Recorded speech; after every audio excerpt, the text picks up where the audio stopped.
দিল্লি হাইকোর্টের বিচারপতি যশবন্ত বর্মার বাড়িতে আগুন লাগে এবং দমকলের কর্মীরা সেখানে আগুন নেভাতে পৌঁছলে উদ্ধার হয় থাকে থাকে সাজানো নোটের বান্ডিল, যে চিত্র আপনারা সকলে দেখেছেন।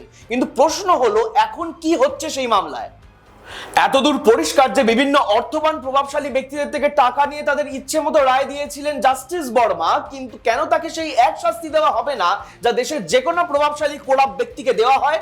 অন্য কেউ হলে যে কোর্ট ধর্মাবতার হয়ে যুদ্ধে নামতো আর গ্রেফতার জেল হেফাজতের রায় শোনাতো, সেই বিচার ব্যবস্থা যশবন্ত বর্মাকে শুধুমাত্র দিল্লি থেকে এলাহাবাদ হাইকোর্টে বদলি করে দিয়েছে।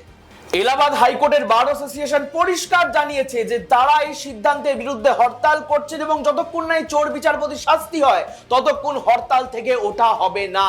কিন্তু কলেজিয়ামের এমনই মাহাত্ম্য যে এরকম চোর বা অভিজিৎ গাঙ্গুলির মতো খোলাখুলি পক্ষপাতদুষ্ট বিচারপতির বিরুদ্ধে কোনো ব্যবস্থাই তারা নিতে পারে না। তখনই আইনের চোখের সঙ্গে হাতও বেঁধে যায়। সঙ্গে থাকুন, দেখতে থাকুন নিউজ নাও।